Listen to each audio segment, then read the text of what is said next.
I think the real key to what we did on Superman that made it work was we really all did check our egos at the door.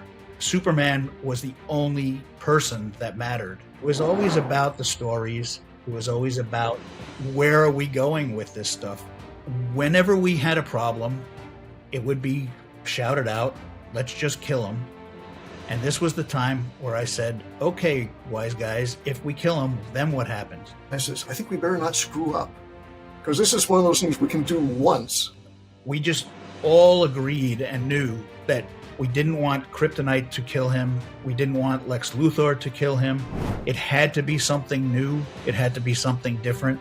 And we all voted on Doomsday at the meeting, and we all picked Dan's version. From a personality standpoint, the Doomsday is so much the opposite from what Superman is. You take Superman away to make people realize that they actually cared about him and missed him.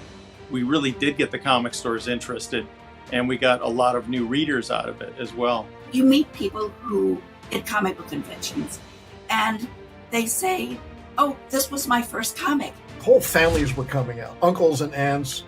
The announcement of this anniversary edition with all new material has really gotten a lot of attention. Even seeing all the work come across on the 30th anniversary special is a lot of fun to see everybody working together again. For my story, it takes place a couple of years ago. So young John Kent is now about 9 or 10 years old. And one day someone comes into school and he's wearing a black armband with the S-shield on it. And he said, I'm here to talk about one of the most famous days in the history of Metropolis, which is the day that Superman died.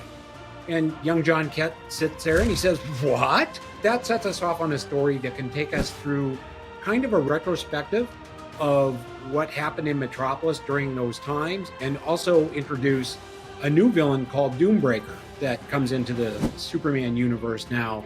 What was really fun for me in creating a new Superman story was really as creating a Steel story. A John Henry Irons, before he puts on the armor, it's the 15-20 minutes before Superman's death and what he's doing. I have to admit, I've always loved Jack Kirby's Guardian character, and basically have the Guardian's point of view of all these crazy things that were going on during the Superman and Doomsday's chase across country to Metropolis. My first thought on it was really to do something with Ma and Pa Kent. I thought of just the horrible aspect of being parents and watching, nobody else knows that's your son. All three of the stories are really nice, and I think really will touch readers.